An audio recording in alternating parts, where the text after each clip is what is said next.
Dansi la bongo la kimataifa. Nikisema la kimataifa namaanisha kwamba hili limeshavuka mipaka. Show pekee ya muziki wa dance, muziki wa Kiafrika kutoka nyumbani Tanzania, lakini pia kona zote za bara la Afrika. Karibu sana. Kama ndo kwanza unawasha runinga yako, hata tujasalimiana. Bwana, mambo vipi? Uko poa?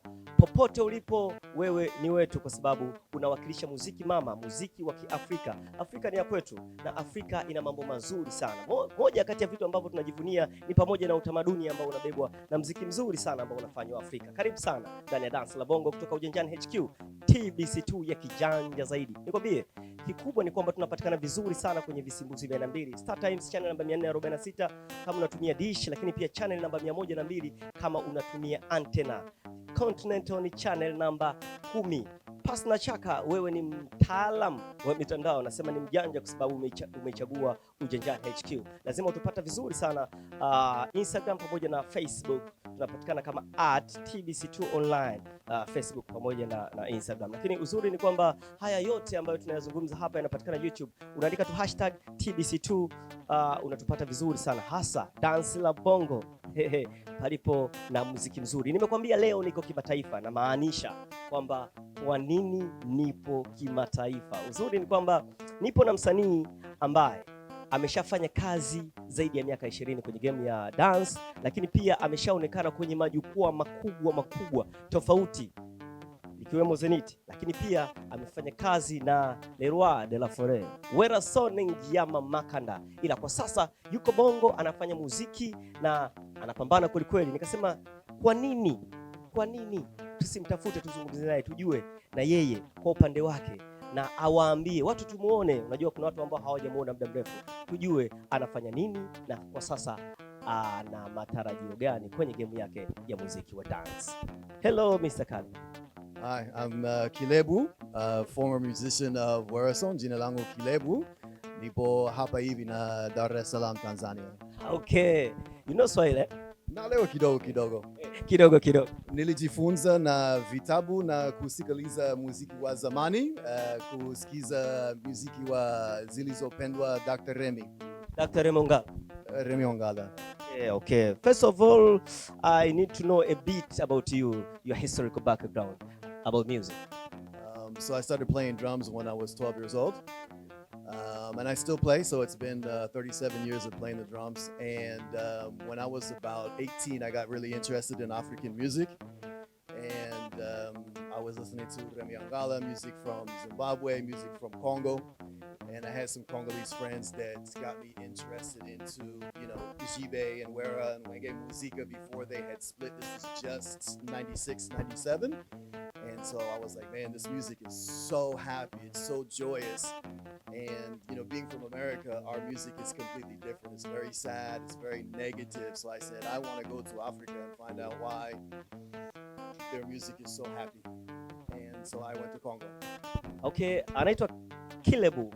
Amesema yeye alivyokuwa na miaka 18 alianza kucheza drums, kupiga drums, na akawa interested sana na muziki wa Kiafrika, ndio ulimfanya akaja Kongo, amekutana na marafiki, lakini pia alikuwa anawapenda wasanii wa Kongo kama Werrason, JB Mpiana, na kwa Tanzania amemtaja Dr. Remy Ongala kama ni mmoja kati ya watu ambao walimfanya pia akajua lugha ya Kiswahili kwa ajili ya kusikiliza kazi zake. Amesema muziki pamoja na lugha ya Kiswahili amevifahamu zaidi kwa kusoma pamoja na kusikiliza nyimbo. Huyu bwana ni si Mwafrika, lakini tunataka tujue leo yeye origin yake ni wapi na kwa nini anaupenda sana Uafrika.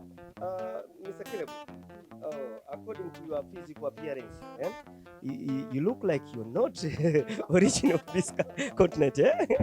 I look like I am not. I'm not what? From this continent? I'm originally from America, but I think I was born in the wrong continent. So I've been here in Africa about 26 years, traveling, living, playing music. So for me, Africa is my home. And Golden, I think this is a perfect opportunity. Mama Raisi and Dr. Mwenye, could I have a Tanzanian passport, please? It's just one passport. It's just one. You can give it to me. I know Dr. Remy. I know Maisha hapa hivi na Tanzania. Ukiwapenda babaya, kila siku nasema nalewa. One passport. Bwana anasema yeye ni Muamerika, amezaliwa kule lakini anahisi alizaliwa kwenye bara ambalo si sahihi kwake. Yeye anapenda sana Afrika lakini pia anapenda sana Tanzania, ndio maana amesema mama yetu Mama Samia Suluhu Hassan, rais wetu wa Jamhuri ya Muungano wa Tanzania, lakini pia Zanzibar kule Dr. Mwinyi, kama mmemuona na mmemsikia, basi anaomba passport moja tu naye awe Mtanzania, kwa sababu anapenda Tanzania na anapenda muziki wa Tanzania. You are doing music, right? Do you have a band?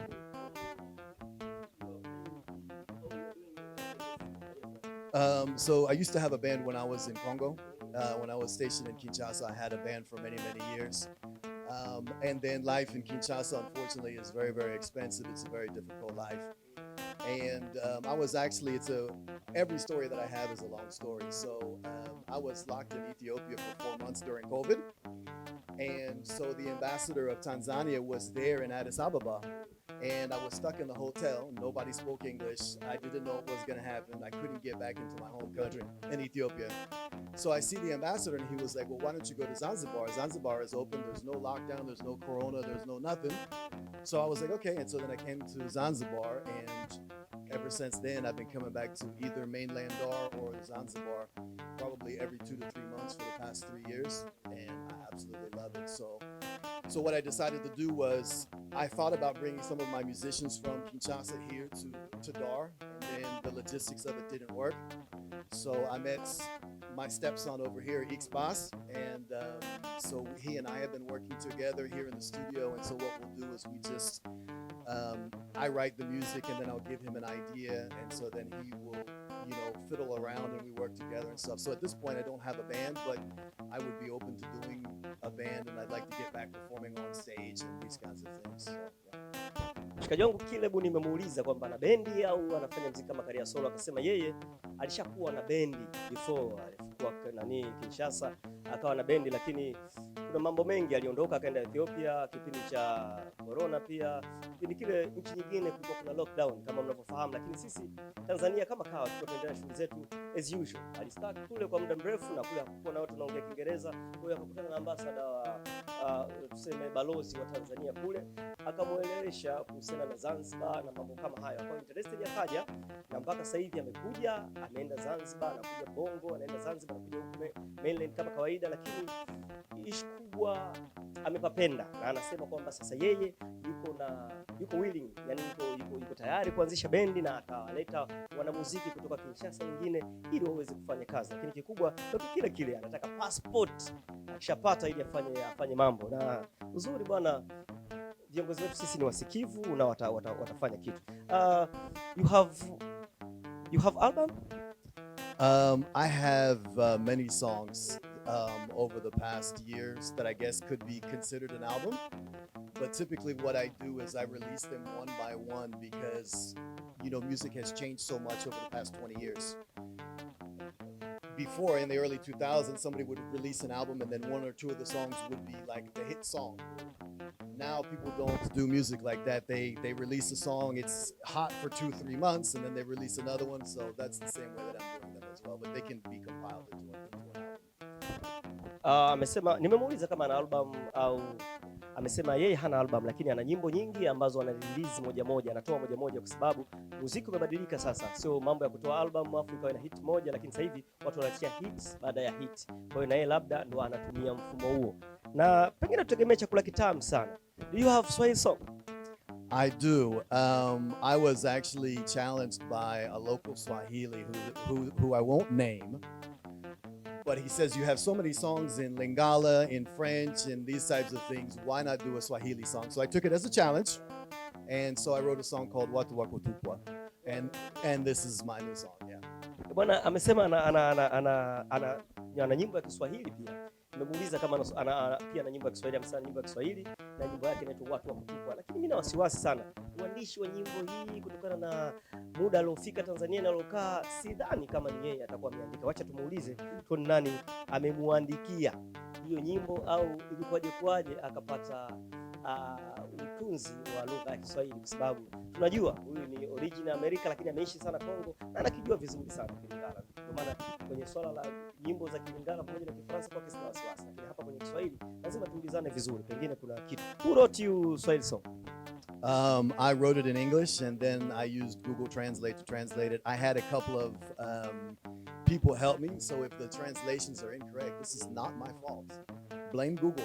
It's not my fault. So I just translated it, and then when I was here in the studio with Eeks, we just went through and kind of maybe rearranged the words so that the syllables matched up with the melody, but it translated fairly easily. Anasema kwamba mmoja kati ya vitu ambavyo vimemsaidia ni Google Translator, lakini pia aliandika nyimbo yake kwa Kiingereza, akaanza kutranslate taratibu na kushirikiana na wenyeji ambao walimsaidia namna ya kupata maneno mazuri sana ya Kiswahili, akaandika hiyo nyimbo inaitwa Watu wa Kutupwa. Mimi moja kwa moja nataka tukaione nyimbo ya Watu wa Kutupwa kutoka kwake Kilebu, mkali ex musician from Werrason ya Baada.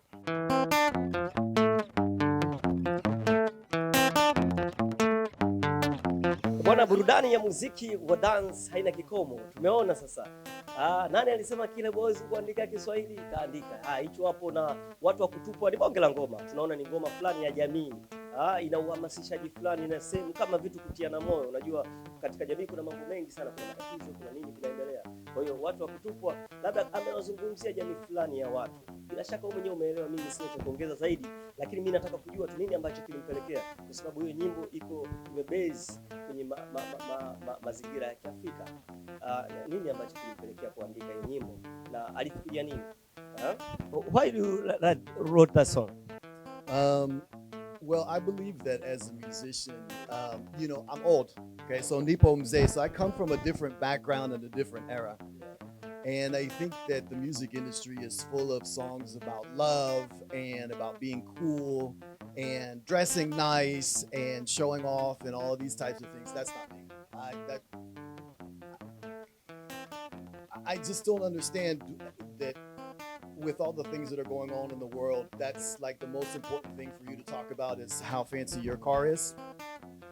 And the actual inspiration from it is, I don't know if you know this road, Aliyetumbuiza Road, just as you're getting ready to turn right into Msasani and Oyster Bay.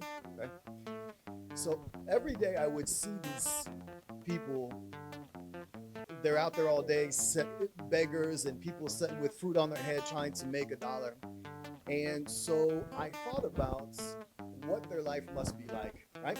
Because even if you look at America, right? John F. Kennedy was a famous president long ago, but he's dead now. And so he's only remembered in a specific way for the way that he was killed. But if you look at people today that are important, they get attention for things that for the most part aren't important. And so what happens to these people that are not quote unquote special or important? They're just normal people. They don't have the access to a good life. They won't be remembered in history because they were born unlucky. And so I began to think about it. And in the story, it's basically there's a girl that's born, and the way I see the world is that you have two advantages in life. If you're born beautiful and you're born rich. Okay? Now, and there's a hierarchy. So what about the people that are not born beautiful and not born rich? Are these disposable people? So in the story, the guy who is Mutu ya Kutupwa sees this beautiful girl, and then he daydreams about what life would be like if that was his woman. But they don't get together. She goes her way, he goes his way, and he's never remembered, he's never important, he's never anything. And think about all the millions and billions of people on this earth that are never remembered. They live their life, they die. Au anazungumzia namna ambavyo alipata idea ya Watu wa Kutupwa. Ni kwamba huyu ni mtu ambaye amezunguka kwenye mazingira tofauti. Ametoa mifano kwamba kuna watu maarufu ambao walizaliwa na umaarufu pamoja na walizaliwa na uzuri pamoja na utajiri, lakini pia kuna watu ambao walizaliwa kama hawana bahati.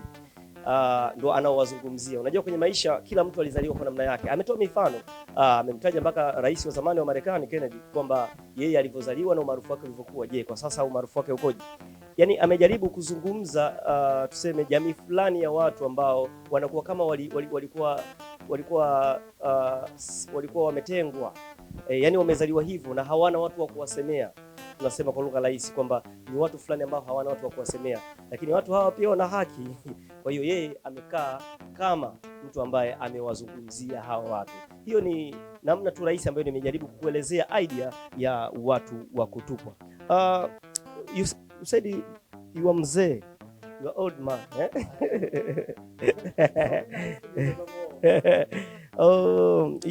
Your dance music fan would like to know.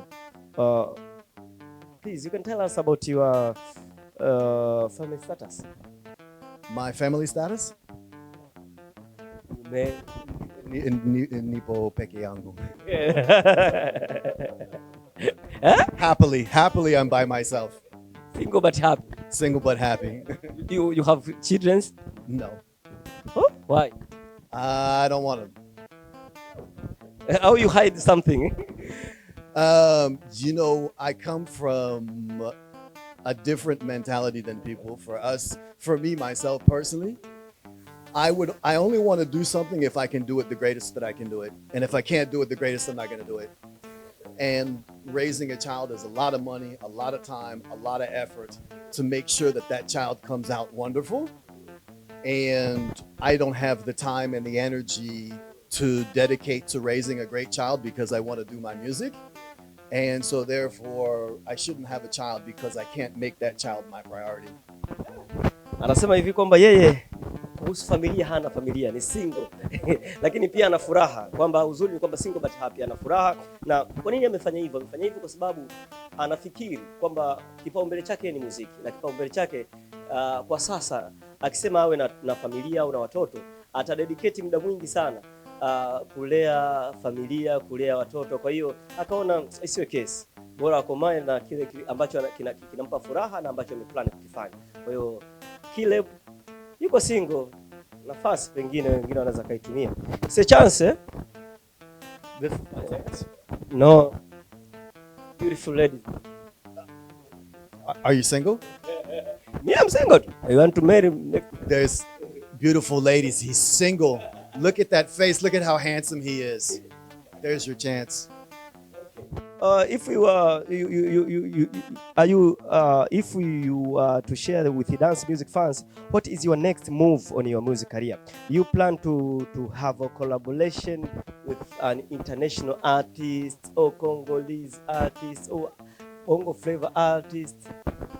I'm open to anything at this point. You know, I have lots of songs that's, you know, the lyrics are written, maybe the melody hasn't been written. But one of the things that I would like to do is I would like to get into not only doing my own music, collaborating with people, starting my own band, playing live concerts, but I'd like to start producing younger bands too, and kind of assisting them with the songwriting process and how to make more melodious music, because I think one of the things that's lacking today is melody.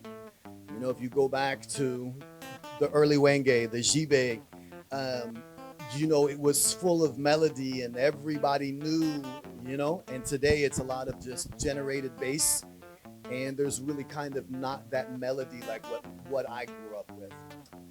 Anasema kwa sasa yeye anataka kufanya muziki yeye kama yeye kwa sababu melodies nyingine zishazoeleka sana, washaimba, lakini anachotaka ni kutengeneza bendi yake mpya yenye tuseme new generation, vijana damu changa awasaidie wakue wafanye muziki. Kwa hiyo ni moja kati ya matarajio yake ambayo atakayofanya. Nikwambie tu huyu bwana haimbi tu kama alivyoimba vile nyimbo za kijamii tu peke yake za taratibu, lakini pia ana seven moja kali sana. Kwa hiyo kuja tukaenjoy umuone Kilebu the way ana dance kama alivyokuwa anafanya kiwa sasa kule kwa Werrason.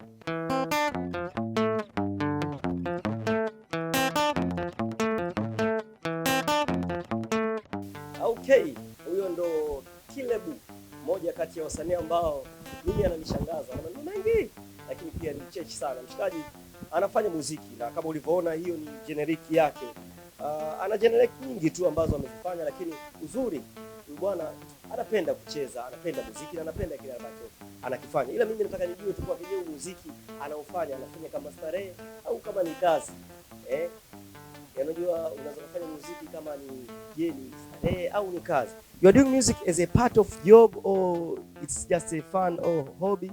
A part of music else that you do, is there any professional job? I would like to do music full time as my job. Unfortunately, life doesn't always work out the way that we want it to.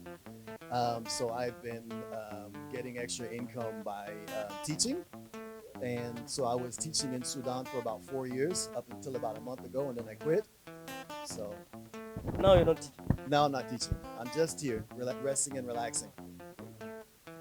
Amesema yeye anafanya muziki kama kazi, lakini pia alishafanya kazi ya ualimu Sudan kama miaka 4. Kwa hiyo alipokuja Tanzania sasa relax na ana enjoy, anafanya muziki kama watu wengine wanafanya muziki. Mr. Kilebu, as an artist, do you follow up with other dance artists from Tanzania or band? These days, not so much. I'm aware of the bands and I'm aware of who they are, but I don't want other people's music to influence my music. So I try not to listen to anybody else's music, even when I come in here to the studio.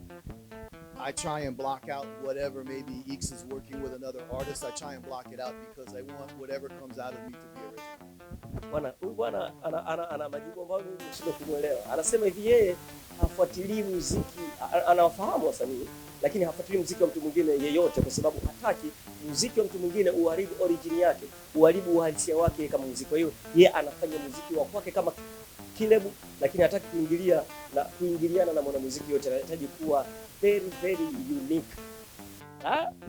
Mr. Kilebu. Bobunginzela, tell me a little bit about your generic Bobunginzela. What do you mean? Bobunginzela is a Lingala phrase that means you've lost your way. So I wrote this song back in 2018, and it was the first video that I recorded in Zanzibar. And so basically it means you've lost your way, plural. Okay? And it was written about the youth of today in Africa. Zimbabwe, Congo, and Tanzania, the places that I've traveled. And what we're seeing is, I believe, the second colonization of Africa. The first time they colonized Africa, they came and took all the resources, and now they're taking our beautiful culture. And what you're having today, and I know the elder people, they're going to agree with me, after 20 years, you're going to see this place is going to be like America. And the young kids, they don't want to go back and listen to the music that had a message. Everything it wants to be, they want to be TikTok influencers, they want to be gangster rappers and these types of things. And like I said, within 20 years, you're going to see Africa completely and totally like the West, which is not, I mean, it's good in some areas, but as in terms of culturally, I think it's very dangerous for Africa that has such a wonderful culture with such kind people and such loving people, that the children are going to say, I'm going to give up this great piece of cake and I'm going to take this one French fry. I'm going to take the worst of America, the worst of America's culture about being selfish, about being a drug dealer, about being a gangster. I'm not going to take the part of American culture that is working hard. I'm not going to take it of being ingenuitive and starting my own business. I'm going to take the absolute worst and I'm going to bring it here to Africa so I can make money quickly. So that's what the song is about, Bobunginzela, you've lost your way. Moja kati ya nyimbo ambazo anafanya bwana, tuseme karibu nyimbo zote ni nyimbo za kuelimisha, anaimbia sana jamii, lakini hii Bobunginzela ni moja kati ya nyimbo ambazo mimi binafsi imenishtua mpaka ikafanya nimuulize maana yake, kwa sababu ni umepotea njia au wamepotea njia au tumepotea njia, yani ni mtu ambaye amepotea njia. Amezungumzia kizazi cha sasa cha Afrika kwamba tumepoteza njia, kwamba tumeshaacha zile tamaduni zetu mpaka tukauvaa uzungu, tuseme tamaduni ambazo sio za kwetu. Amezungumza mambo mengi sana kwamba watu kutoka mataifa au mabara mengine wanaleta utamaduni wao mbaya huku alafu wanachukua mali zetu, na sasa hivi ni kama ukoloni mambo leo. Kwa hiyo yeye amesema kwamba ipo siku labda baada ya miaka kadhaa Amerika itakuwa kama Tanzania, yani Tanzania itakuwa kama Amerika, kwamba watu watakuwa tena hawana yale maadili ya Kitanzania. Hii ni jambo jema kafanya, ametukumbusha kama Watanzania tupende vya kwetu basi, na sisi tusikilize nyimbo za kwetu, tusifanye vitu ambavyo ni utamaduni wa watu wengine. Ni sawa sawa na kujisifia na mali ya mtu mwingine ambayo wewe haina historia yoyote kwako, haijakusaidia kitu chochote. Kwa hiyo ni Bobu Nginzela mpoteza njia, na ni nyimbo ya Kilingana. Nimemwambia bwana kaishi sana Kongo na ameandika nyimbo nyingi sana.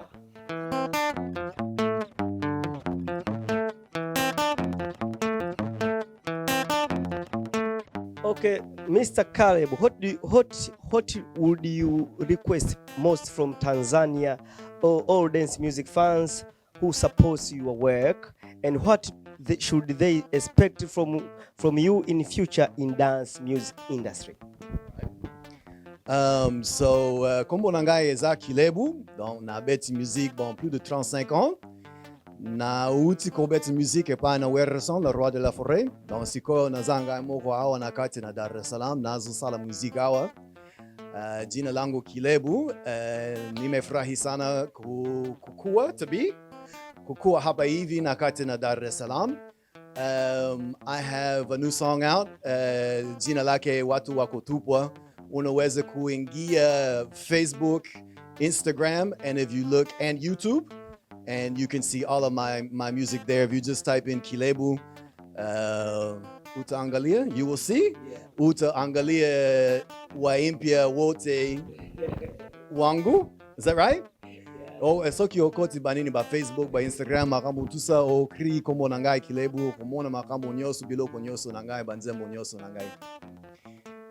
My name is Kilebu. I'm from America. I've been playing music more than 35 years. I used to play with Werrason. I have a new song out called Watu Waku Tupwa, and I have other dance songs that I think that you would like to hear. So if you go into Facebook, Instagram, or YouTube, just type in Kilebu and you'll find me. Thank you so much. Asante sana.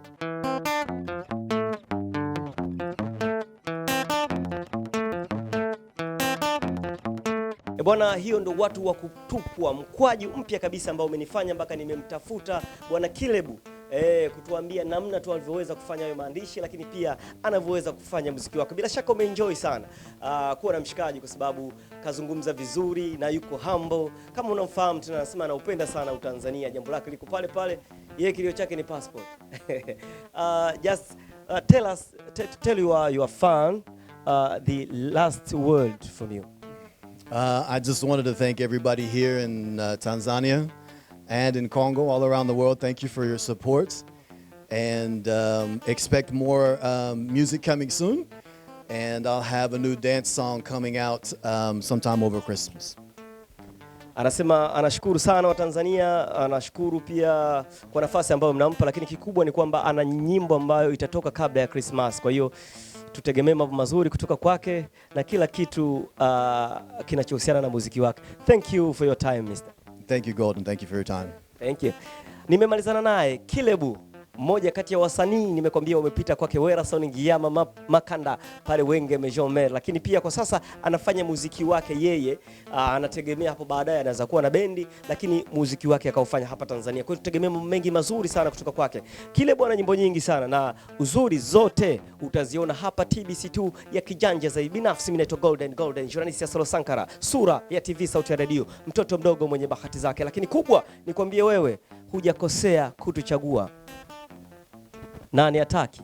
Lakini kama ndo kwanza unaungana na sisi muda huu, basi umechelewa. Ila kama kesho tunapatikana vizuri sana kwenye visimbusi Star Times channel namba 446 kama una dish, lakini pia kama unatumia antenna channel namba 102, Continental channel namba 10, YouTube YouTube #TBC2, lakini pia kwenye mitandao ya kijamii tunapatikana @TBC2 online, Instagram pamoja na Facebook. Nasema kama umechelewa, basi unaweza kaingia YouTube basi ukaona kile ambacho kimefanywa hapa mimi pamoja na Kilebu. Ukaandika tu pale #TBC2 afu mbele yake ukaandika Dansi la Bongo lake Golden naye Kilebu. Mpaka wakati mwingine, chao chao.